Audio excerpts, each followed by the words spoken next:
Toda grande obra de arte guarda segredos, uma filosofia oculta pulsando em seu cerne. Para desvendá-los, é preciso mais que ver. É preciso entrar na mente de quem a criou, buscar a compreensão profunda de seus dilemas e visões de mundo. Prepare-se para ver além da superfície. Vamos nessa? Vamos imaginar uma coisa. Pensem numa fazenda, um lugar onde os bichos, sabe, cansados de tanta opressão, resolvem sonhar com a liberdade. E eles se levantam, juntos, numa revolução que prometia igualdade para todo mundo. Mas, e se esse poder, essa liberdade conquistada, virasse um veneno?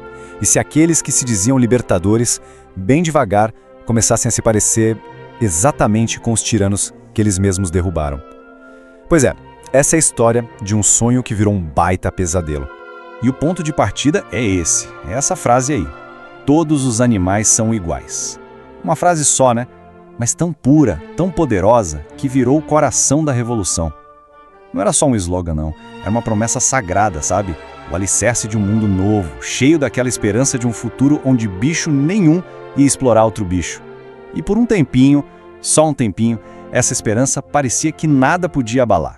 Essa semente, a semente da revolução, ela foi plantada num sonho. O sonho do velho major. Um porco já idoso, muito sábio, que sentindo o fim chegar, reuniu todo mundo para contar o que ele tinha visto. Ele descreveu um mundo, sabe? Um mundo livre dos humanos, um futuro onde tudo que eles produzissem com o suor do próprio trabalho seria deles. Aquilo ali foi muito mais que o discurso. Foi quase uma profecia, e foi o que acendeu a chama da rebelião.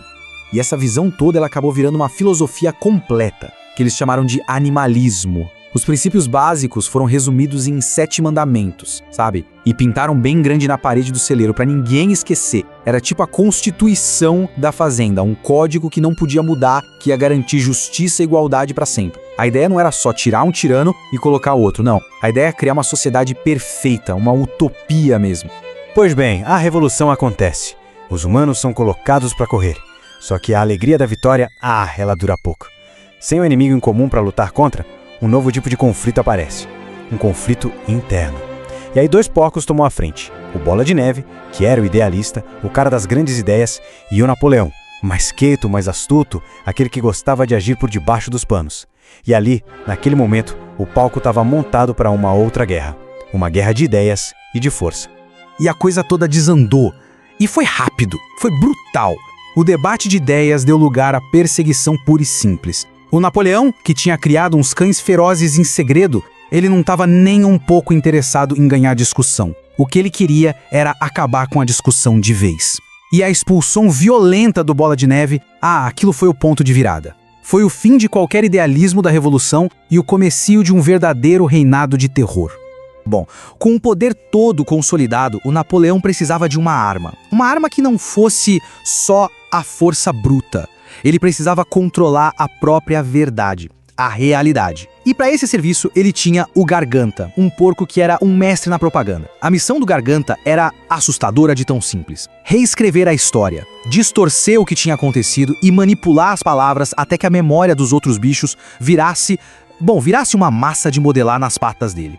E olha só como essa manipulação era feita. Que coisa sutil. As leis, elas não eram simplesmente quebradas. Elas eram, digamos, ajustadas. De noite, quietinho, alguém ia lá e adicionava 1 ou 2 palavrinhas nos mandamentos. E os bichos, coitados, ficavam confusos e achavam que a memória deles é que estava falhando. A cama não é o problema são os lençóis, que é coisa de humano, né? E assim, de pequena em pequena alteração, a verdade ia se desfazendo, e cada privilégio novo que os porcos arrumavam parecia justificado. Mas no meio dessa névoa de mentiras, tem uma figura que se destaca pela sua integridade. Uma integridade trágica. É o cavalo Sansão. Ele era literalmente o motor da fazenda, o trabalhador que não parava nunca. E a lealdade dele à revolução era absoluta, inquestionável. A bondade e a força dele eram famosas. E foram justamente essas qualidades, essas virtudes, que o regime usou para levar ele para o fim. Esse era o lema dele. Eu trabalharei mais. Para qualquer problema, qualquer falta de comida, qualquer sinal de que o sonho estava indo por água abaixo, a resposta do Sansão era sempre essa. Ele não parava para pensar, para questionar. Ele só trabalhava mais duro, achando que só o esforço dele já ia ser o suficiente para consertar as coisas. Mal sabia ele que cada gota do seu suor só servia para fortalecer a sua própria prisão. E aí que está o ponto central da tragédia dele. O Sansão é a imagem de como a lealdade cega, sabe? Aquela dedicação sem nenhum pingo de crítica pode virar a ferramenta mais poderosa na mão de um opressor. A força dele não libertou ninguém, pelo contrário, ela fortaleceu a tirania. A história do Sansão é um aviso bem sombrio de que a boa intenção, quando não vem junto com o pensamento, pode acabar construindo o caminho da nossa própria escravidão. E assim, inevitavelmente, o círculo se fecha.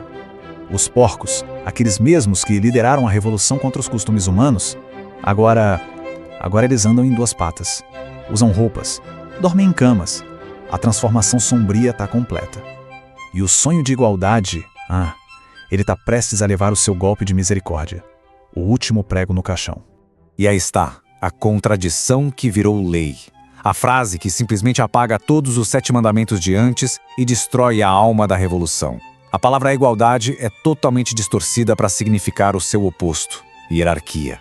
A tirania agora não precisa mais se esconder em letrinhas miúdas. Ela se declara ali, abertamente, com orgulho, na parede do celeiro. O pesadelo, agora, é oficial. O que fica no fim das contas é o aviso de Orwell, um aviso que nunca envelhece. Ele mostra pra gente que o poder corrompe, quase sempre, que a propaganda é capaz de moldar o que a gente acha que é real. E talvez o mais importante de tudo, que a liberdade não é uma coisa garantida, que a gente conquista e pronto. É uma prática, uma vigilância de todo dia, um questionamento constante. Porque sem isso, a história tá condenada a se repetir. Na última cena, a cena final, os bichos olham pela janela da casa, lá dentro os porcos estão jogando baralho, bebendo, comemorando com os fazendeiros humanos, e ali no escuro, os bichos do lado de fora olham do porco pro homem e do homem pro porco, mas já não dá mais pra saber quem é quem, e essa imagem deixa uma pergunta no ar, uma pergunta que não quer calar. Na nossa busca por um mundo melhor, como a gente faz pra garantir que não vamos nos tornar exatamente os monstros que a gente jurou combater?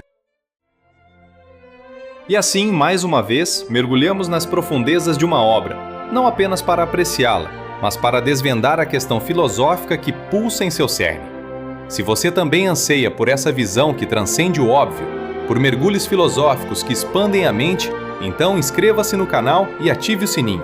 Assim, você não perderá nossas próximas análises e juntos continuaremos a desvendar os significados ocultos que a arte nos oferece.